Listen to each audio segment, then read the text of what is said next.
This episode of Channel KRT is sponsored by Red Ribbon Reviewers.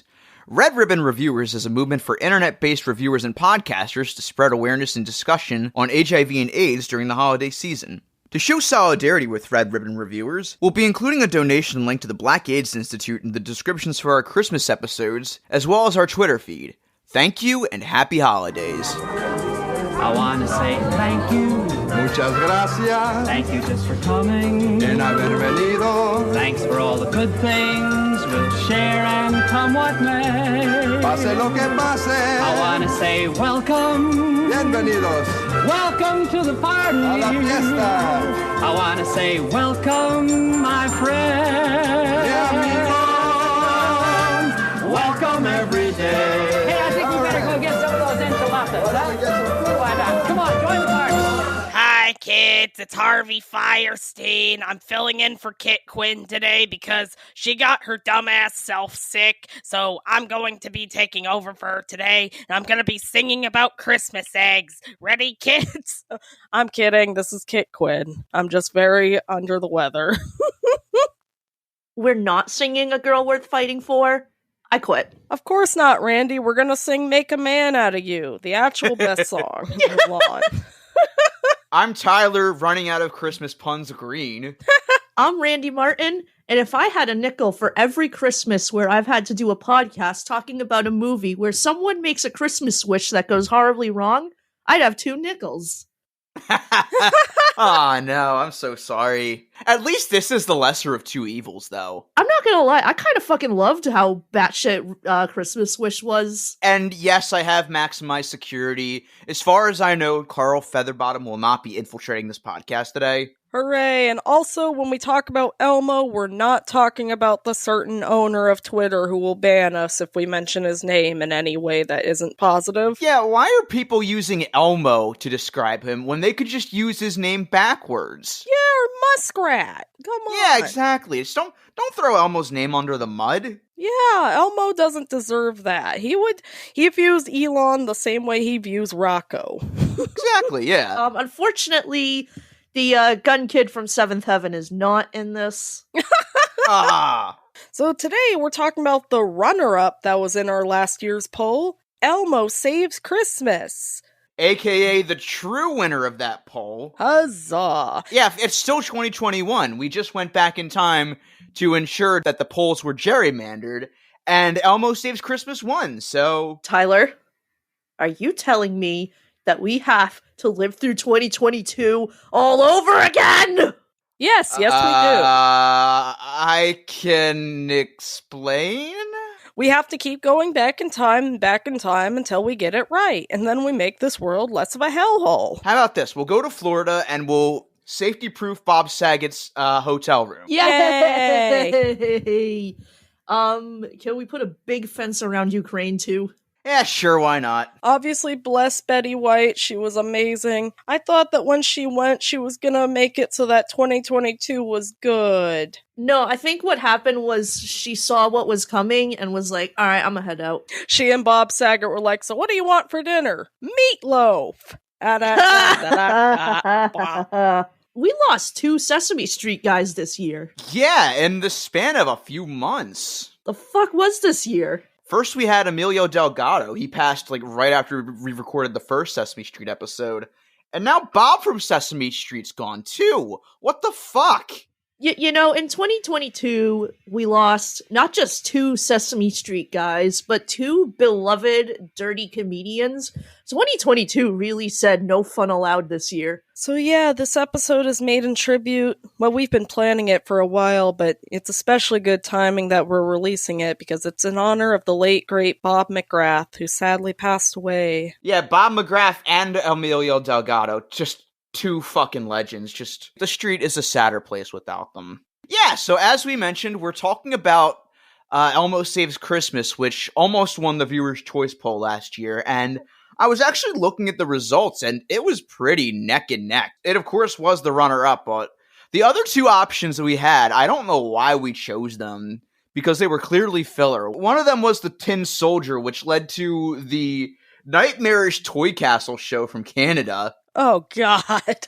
Which we do have to talk about Toy Castle in some capacity someday. That show is fucking nightmarish. We need a real good flaming heap of garbage on this podcast again. We do. Oh, we do. We've had it too good. Yeah. Oh, man. No CJ7s this time, though. Thank God. Yeah, maybe no. And the other one was the Naked Brothers Band Christmas special. I don't know why we chose that. I mean, What attachment do any of us have to the Naked Brothers band? besides the Wolf Brothers being in A24 movies now. Yeah. And one of them was the Boston Marathon bomber. Oh God. Oh, And Not God. the actual Yeah, marathon no, bomber. no. He played the guy. Sorry to anyone I briefly terrified by making you think one of the Naked Brothers band actually bombed the marathon. So anyway, what is everyone's relationship with Elmo Saves Christmas, starting with Kit? All right, so this was actually one of the very first Sesame Street specials I ever owned. I remember that, I don't know if it was the first one I ever saw, that one might have been Elmo Says Boo. I might have checked out Elmo Saves Christmas around when I was about 3 or 4, and I remember just really enjoying it overall, and it was a pretty fun special. It has a lot of really good moments. It really captures a lot of the magic that was 90s Sesame Street, and of course it goes to show that the greatest Sesame Street special of all time is Christmas Eve on Sesame Street. But this one is still really good. Yes. I mean, where else could you see Oscar cursing out Big Bird? Yes! They would have never done that in this, let alone today. When else are you gonna get to see Carol Spinney cursing out Carol Spinney?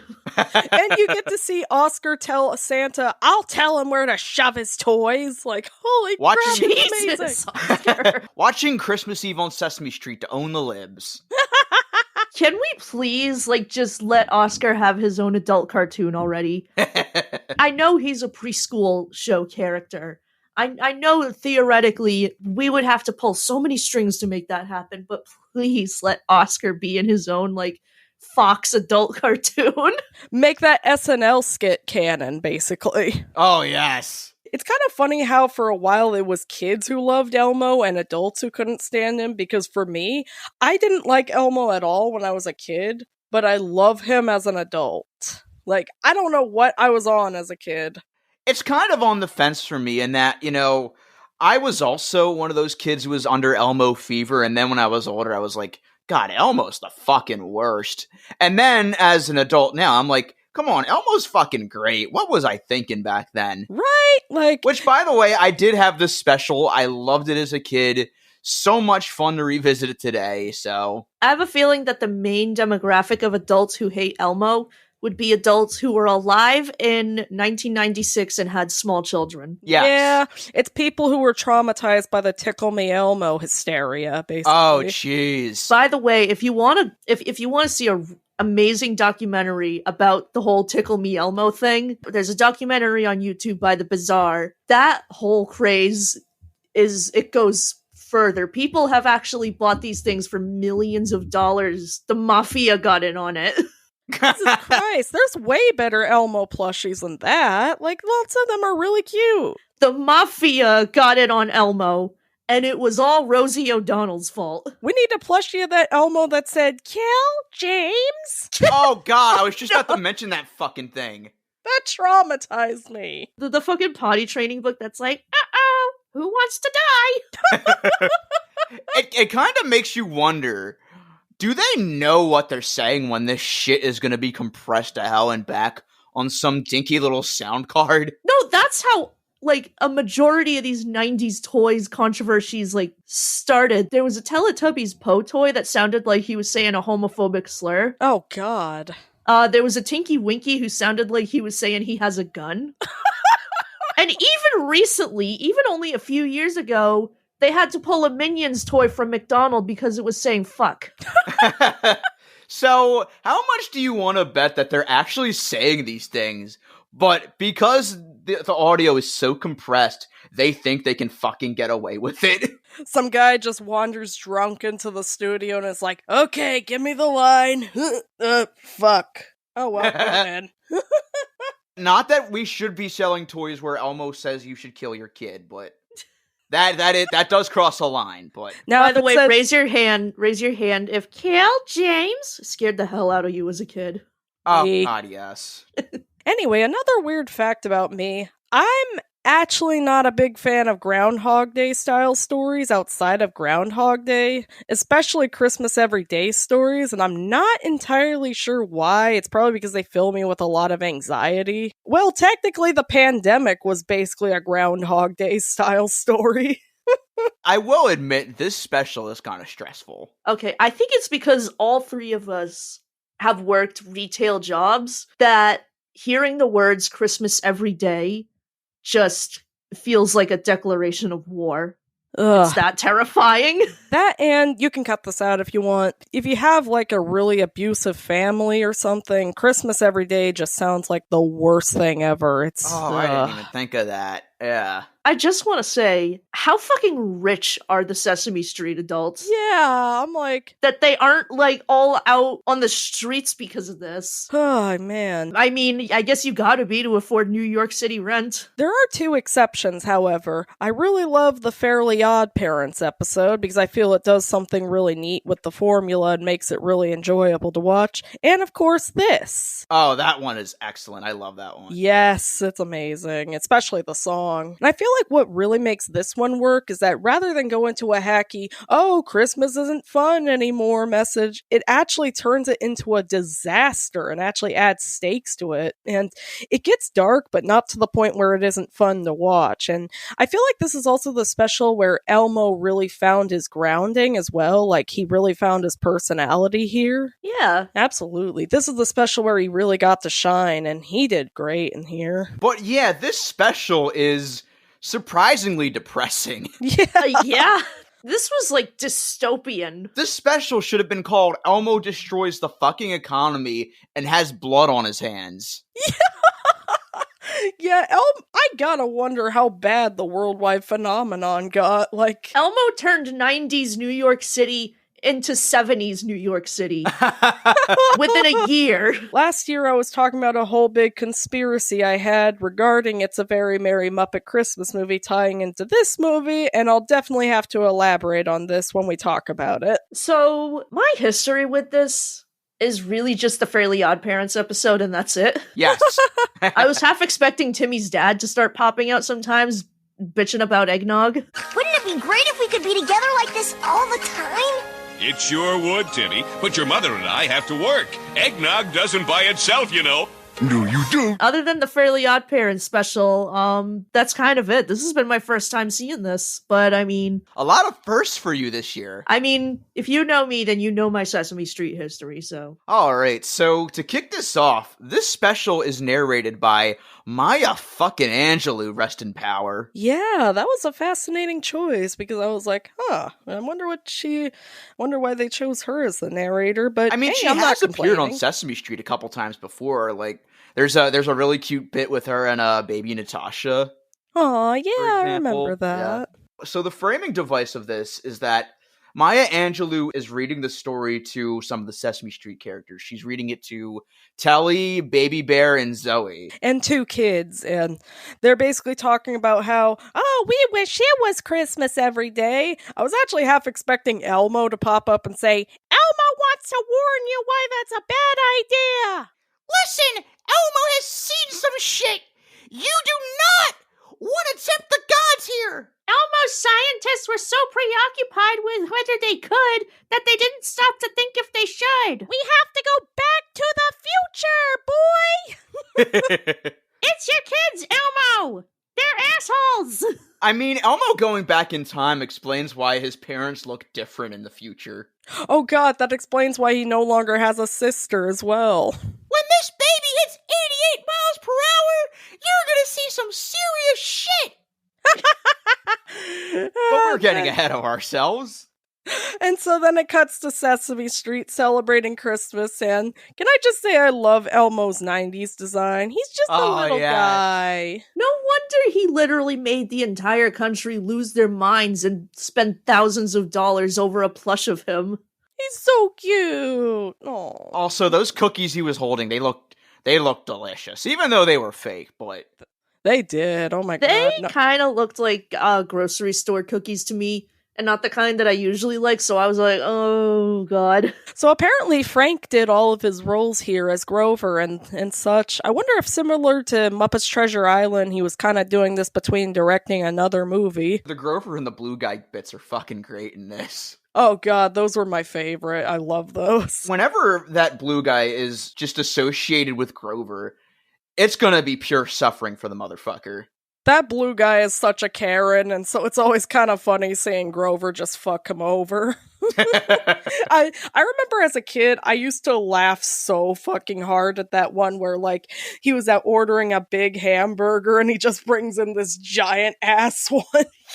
That would never not make me laugh.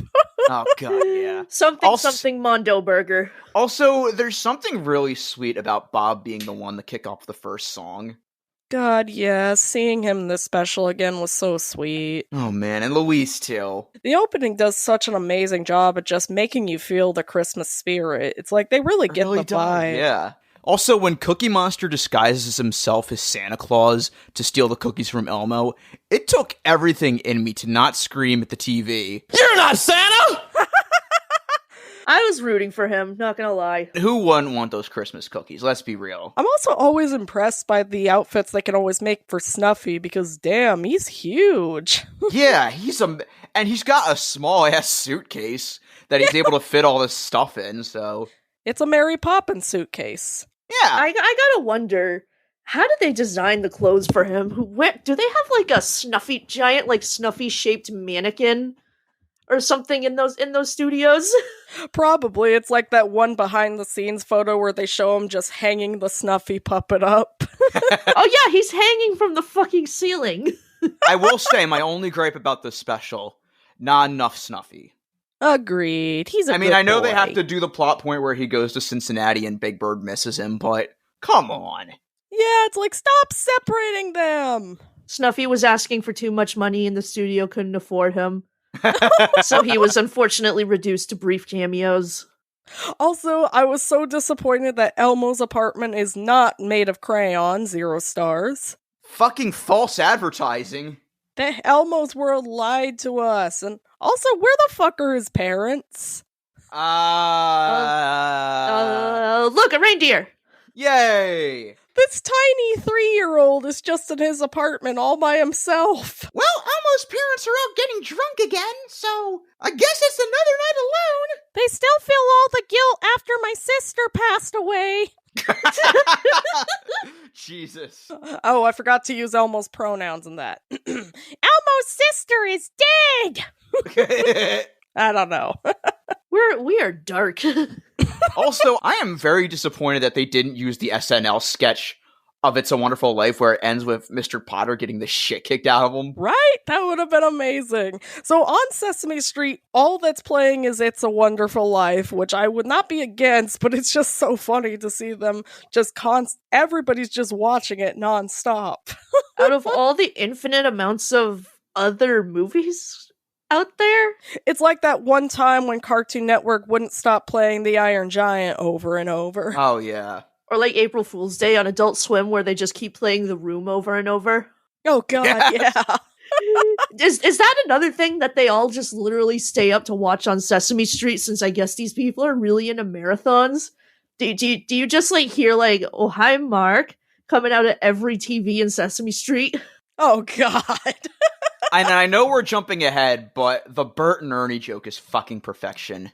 God, yes, that was amazing. I would not change a single thing about that.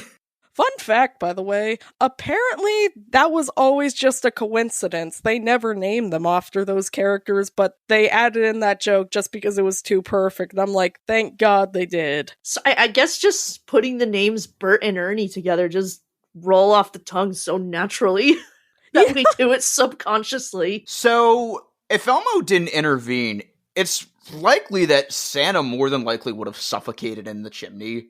Oh god, he would have. Like, that would have been dark.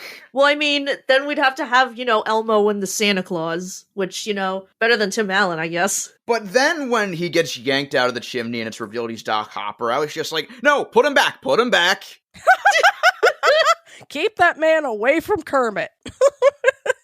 So going back to the conspiracy, so last year I came up with a conspiracy that Santa in this universe is secretly Doc Hopper, and in the bad alternate timeline, he was retiring to Florida to start a frog legs business, which he successfully had now that Kermit had never been born. But we're in the good timeline here, so I headcanon that Doc Hopper went to prison, and then he ended up accidentally killing Santa, and he became Santa. So that's why that's why he's there. That would have been perfect. I'd take more Charles Durning than I would Tim Allen. Let's be real. He's a really great Santa in this. He's just got this beautifully dry delivery that just fits every scene. It's really interesting because in this, Santa Hopper is kind of portrayed as being both loving and stern, which I think is a very interesting direction to take the character. He's kind of an asshole. I kind of like that, though. That's what I was going to say, though, but when Lightning the reindeer shows up, he kind of treats him like shit. What's the story, Lightning? Gee whiz, sir. I just wanted to ride in your sleigh to see how it feels. I know I'm gonna pull it someday, and if a reindeer gets hurt tonight, I could fill in. I'm fast. I'm strong. You're young and you're grounded. Aw, gee. Sonny boy, I could have been stuck in this chimney all night. Then what would have happened? There would have been no Christmas because of you. Yeah, it's like, he was just curious. You don't gotta ground him. But then out of nowhere, he starts being nice to him. It's like out of fucking nowhere. Also, Santa, are you not gonna possibly consider giving the power of reality to a literal 3-year-old? So the impetus of what starts the plot is that because Elmo saved Santa, Santa gives him two choices. He gives him either a pink bear or a magical snow globe. And as ABC Family has taught us, never take the magical snow globe. That always ends in disaster. And if there's anything else ABC taught us, stop giving 3 wishes to small children. They use it to be tyrannical assholes. I am proud to say this movie is infinitely miles better than Snow Globe 2007. Anyone who can Photoshop Elmo into the Princess of the Day pictures from Full House, I love you. Oh, yeah. Oh god, yes. The only moment I did kind of cringe at was when Elmo was like, Elmo's mommy says that if you eat too many cookies, you'll get fat. I'm just like, Elmo's mommy should mind her own fucking business. I really wanted Santa to say, well, tell Elmo's mommy that Santa knows what she's been doing with the monster down the hall. Elmo's mommy needs to work on her own issues before commenting on other people's bodies. Side note, it just hit me that Jimmy Stewart was still alive when this special came out. That feels weird to me and I don't know why, but he died in 1997, so he barely missed out on the remake of his own classic, Richie Rich's Christmas Wish. Oh god, imagine if he was alive long enough for that. He would have been like, kill me. I don't know, hang out with Richie long enough and he will. What did he do to that poor dog? He left his butler to die. So when Telly and the gang are talking with Maya Angelou about what they would wish for, like Zoe was talking about what she would wish for, and I'm like, hey, how about you wish for a better personality and a less abrasive voice? Heyo! So, it was bizarre learning that Disney World exists in Sesame Street. Yeah, because you see the elf wearing mouse ears, and Kermit shows up in this. So this is as close as they're ever gonna get as to acknowledging Disney. Hi-ho, Kermit the Frog here, and I am currently on the run from the Disney lawyers. Michael Eisner is currently chasing me on foot. Hi, Sesame Street, how are you doing? I love that gag, by the way, with Kermit and the guy who was trying to steal his microphone for a present. That was hilarious. But at the same time, who sells a microphone for $50? Yeah. Oh, that wasn't a tourist. That was plainclothes Disney security, forcing him back into the vault. They were like, get back in here. We need you for marketing. No, you're barely gonna use me. And the scene where Gordon and Rosita give Elmo their presents is just so cute. It was. Especially since Rosita just gives him a kiss, which... Aww. By the way, I just want to say that after the whole Sesame Place debacle earlier this year, which, yeah, that was this year if you can believe it. Oh, God. I just want to say, Rosita is good. We do not associate her with that bullshit. That was not Rosita. Absolutely. Rosita in canon is amazing and loves everyone. She would not stand for that bullshit. What really pissed me off about that is that Carmen Ashbar is Mexican-born, and that shows in Rosita's heritage on the show. So to have someone who's canonically Latina do something so heinous as to treat two black children like shit is such a slap in the face to the character. It was definitely the performer inside. Like, I hope they got fired. Going back to the lighthearted special, so all the Christmas cheer makes Elmo so happy he decides to wish for Christmas every day, and then somehow Santa shows up right after he makes the wish, and he's like, "No, this is bad! You couldn't have shown up before he did so?" Why didn't Santa just come up with rules before he gave Elmo the fucking snow globe? Okay, so here we have Santa, known Christmas expert, versus Elmo, stupid baby. And he's fucking arguing with Santa on this. Like he's arguing with literally the Christmas expert. This dude knows his fucking Christmas. He invented that shit, with Jesus, I guess, but... Now, Elmo, you have two options. You wish it wasn't Christmas every day, or I feed you to some polar bears in the North Pole. What'll it be? like Elmo right then and there joined QAnon, definitely. Elmo knows more about what's in vaccines than doctors! Oh no.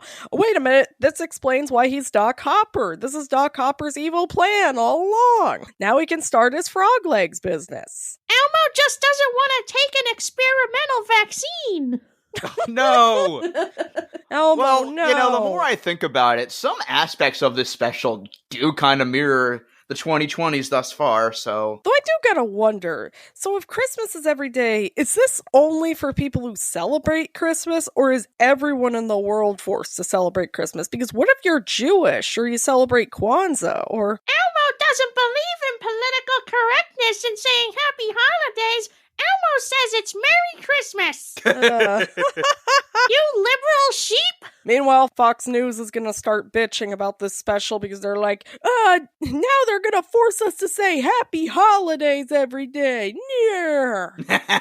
What if we just gaslight every conservative into thinking that the phrase Merry Christmas is woke? I'm in. Actually, when lockdown first happened, I actually made a comment that this movie is what lockdown felt like, except I realize now this movie actually has everybody stay home from work and not be forced to do anything that they don't want to do, at least for a while. Like, This is how much my brain has warped at this point in the past 2 years. When Maria and Luis are complaining about how they can't work anymore, I'm just amazed that they didn't find some way to make working work in this economy again, which again says a lot about what we've been through the past 2 years. yeah, I feel like some people would have protested and just been like, fuck you, we're no longer celebrating Christmas, we're working, we're going to do fun things. Yeah, I realize now about this Christmas every day, why don't they just stop? Yeah, they could just stop celebrating Christmas if they want. Yeah, it's gonna be December 25th every calendar day of the year, but why don't you just stop? Wait, so if it's Christmas every day, what do they do about Hanukkah? Do they just do what they usually do and then just go about the rest of the year as they normally would? While just laughing at us? Yeah, I feel bad for people who celebrate Kwanzaa because they'll never get to. It's like, if it's December 25th every single day. Jeez, you're right. Oh, and then there's one point where it's like, so temperature and dates still fluctuate, we still have holidays like 4th of July, we still have spring and summer and shit. So we still have the other calendar days, it just also happens to be called Christmas again. Why don't you just stop? What cosmic force is making you do this? And that poor choir that Bob and the 4 Carrots lead. Yeah, the 4 Carrots are in this and they don't get any, billing for it. And they have to sing every single day. I'm like, you could just stop.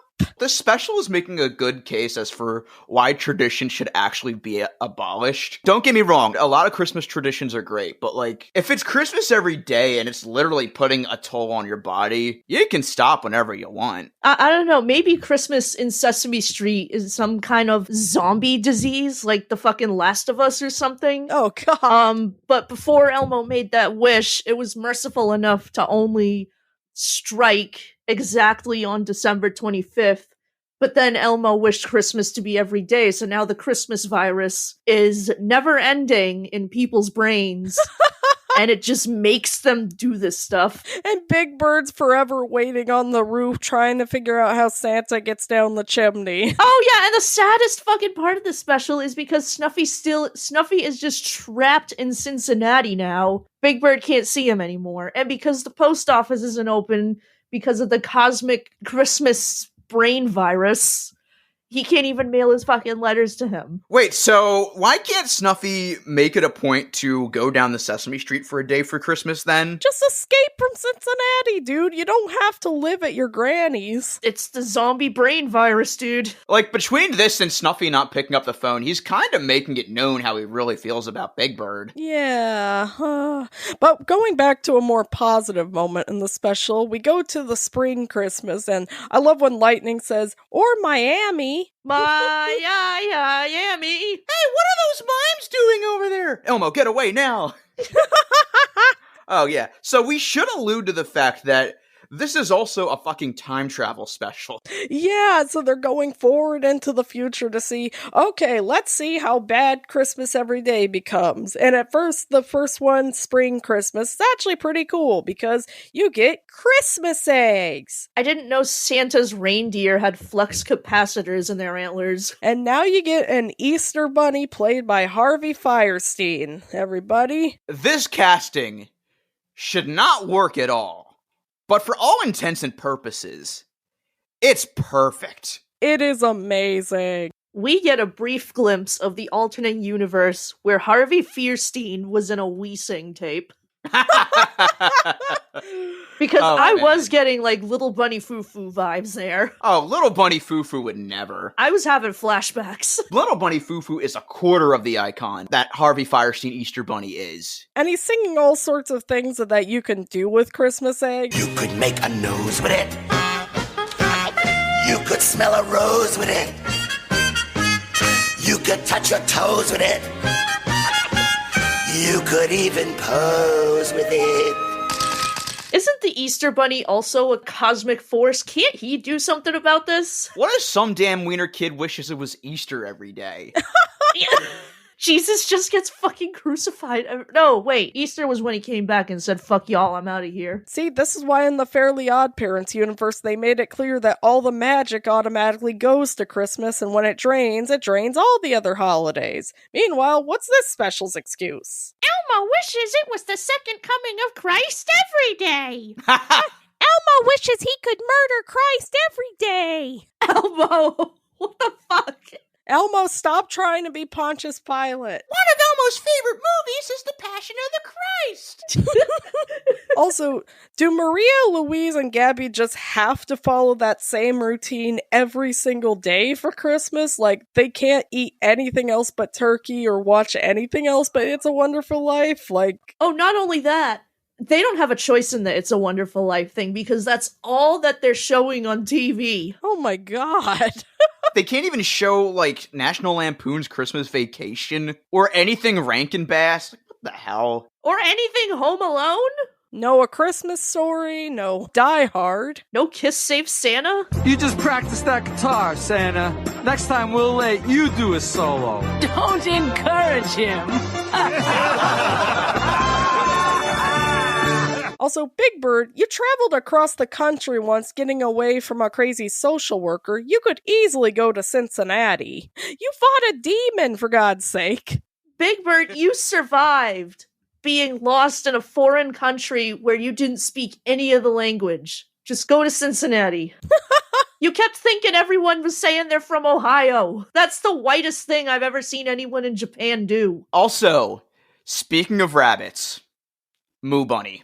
Yes! Moo Bunny! Moo Bunny is such a great toy idea. I can't believe they didn't like that. I would kill for a Moo Bunny. I want one so bad. They're so cute. And I love how the Moo Bunny actually pays off in the end. Also, it's debatable whether Santa's bad to the elves or not, because on one hand, he doesn't give them a break. On the other hand, he lets them retire with him. Yeah, like, there was a point in this when I was thinking to myself, man, no wonder Santa went crazy. Also, I'm not saying I'm pro-Christmas every day, but if it gets rid of Independence Day, I'm not exactly complaining either. Yeah, that's not a bad thing per se, but Oh no, what are we gonna do without people in the neighborhood shooting fucking fireworks every fucking day and making the dog go insane at 3 a.m.? again, God. everybody celebrating Hanukkah is just laughing at us in this universe. Absolutely. As they should.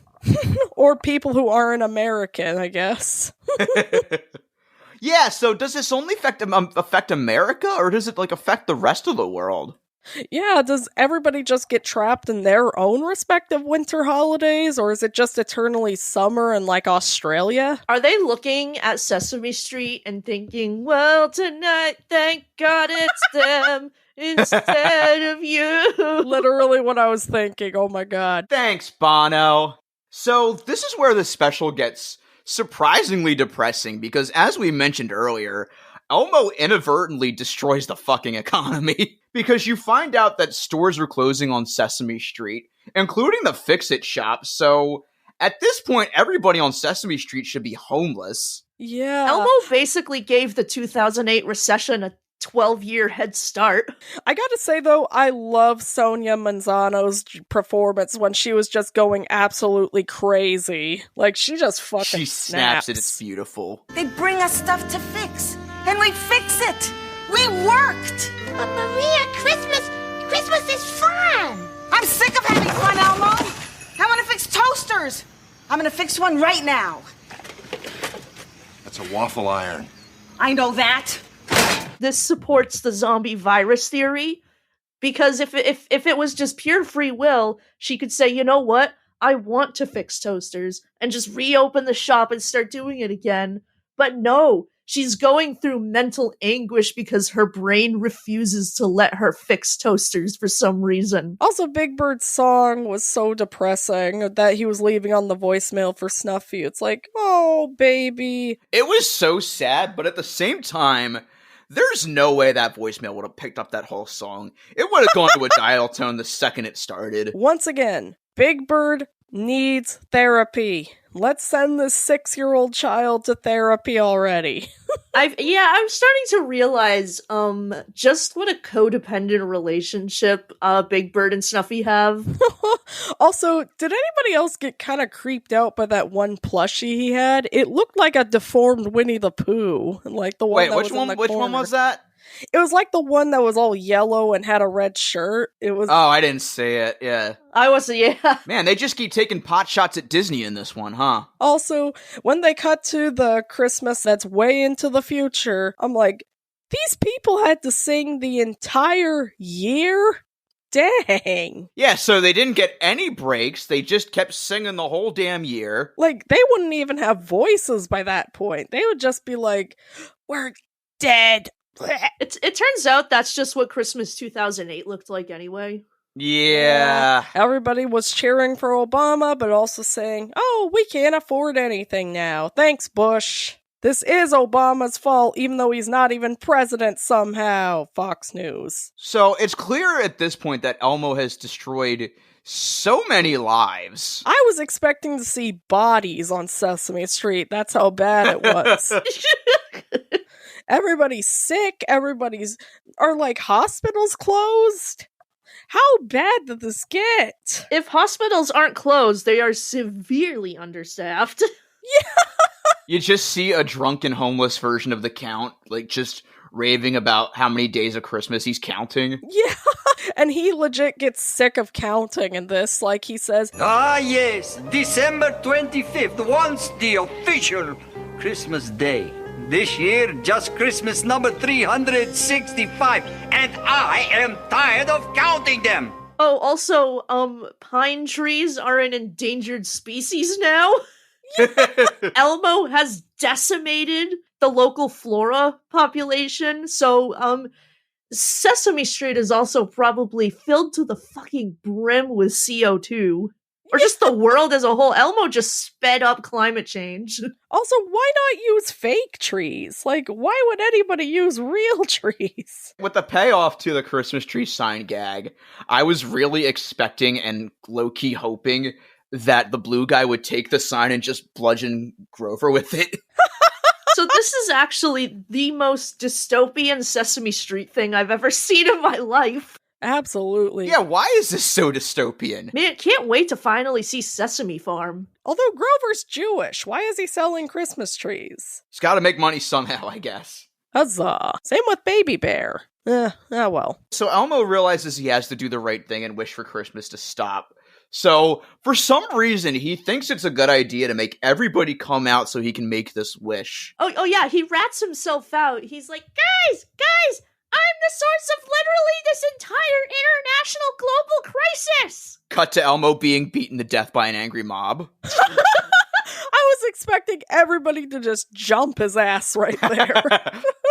Oh, also, why is he making the wish now? Like, yeah, it's only been like 30 minutes for him, but it's been a whole year for everybody. Why wouldn't he just go back? Because this reindeer can clearly time travel. Why does he just go back and make the wish there and not tell anybody that he pretty much caused the fucking apocalypse? Yeah, Elmo really hesitated on this because he sees Big Bird in despair, like, in the beginning of the year, and he's still like, I still want Christmas. Elmo is a sociopath. He really fucking is. You're a terrible friend to Big Bird.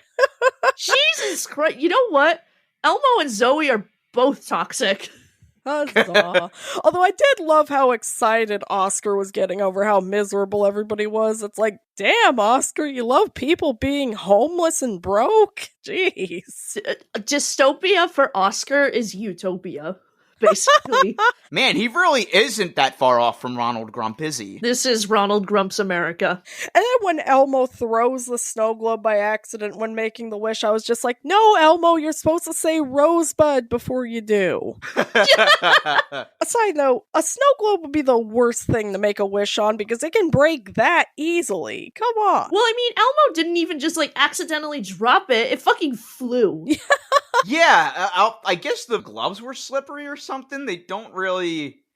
I mean, they needed conflict, let's be real. I think he sabotaged it on purpose when he realized that he could take advantage of the economic and social desperation of this entire planet and use it for his own personal gain.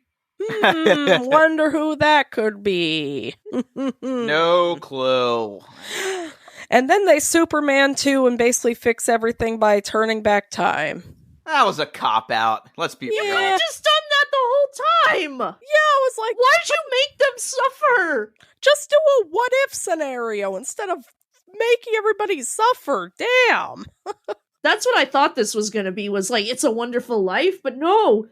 These people actually suffered under the tyrannical rule of Elmo. We need to make Christmas great again! And then by the end, somehow the Moo Bunny exists in the good timeline, but I'm not complaining. Yeah, so how does Santa remember everything that's happened, despite the fact that it hasn't happened in this universe? A wizard did it. Like, the next morning, I can tell you Elmo's gonna wake up to an angry mob, and he's not gonna know why.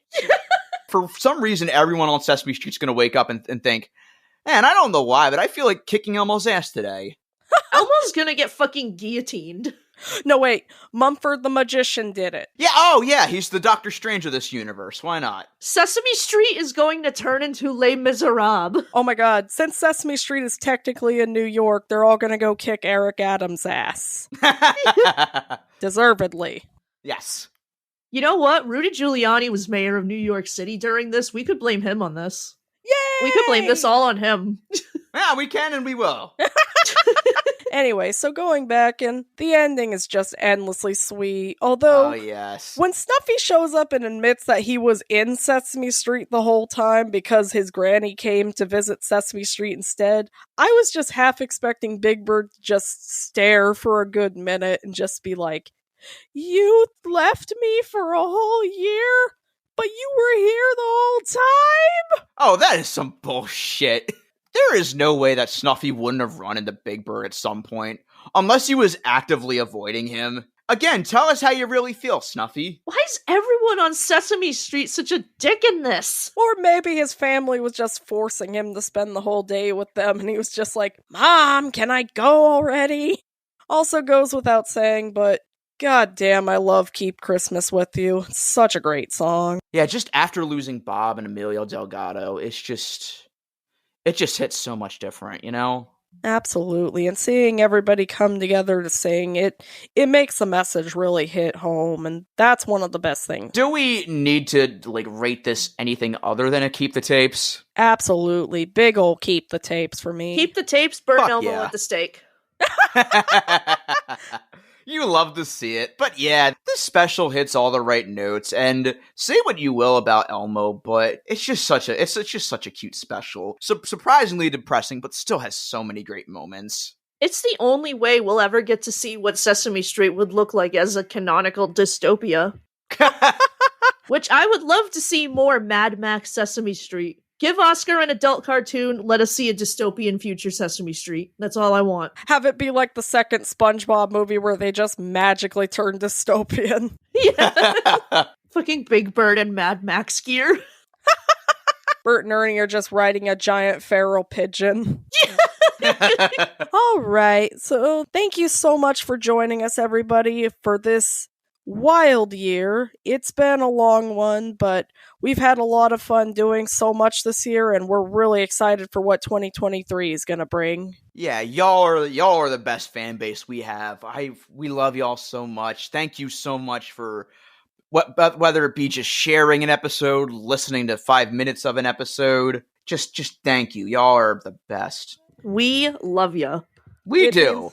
It means the world to us, and we're so grateful to have gone on this amazing journey, and we are really excited to show you what we have in store for next year, and we hope everybody has a happy holiday, a happy winter, and a happy 2023. Stay safe, and fuck Musk. Yep, kick Elon Musk in the nads. Alright, so you can find me on the usual spots, Tyler FG on Twitter, Tyler FG96 on Instagram. You can find the show on channel_KRT on Twitter, Channel KRT Podcast, all one word, on Instagram. We also have our Discord server and our Facebook group, which you can find in the link tree in our Twitter bio.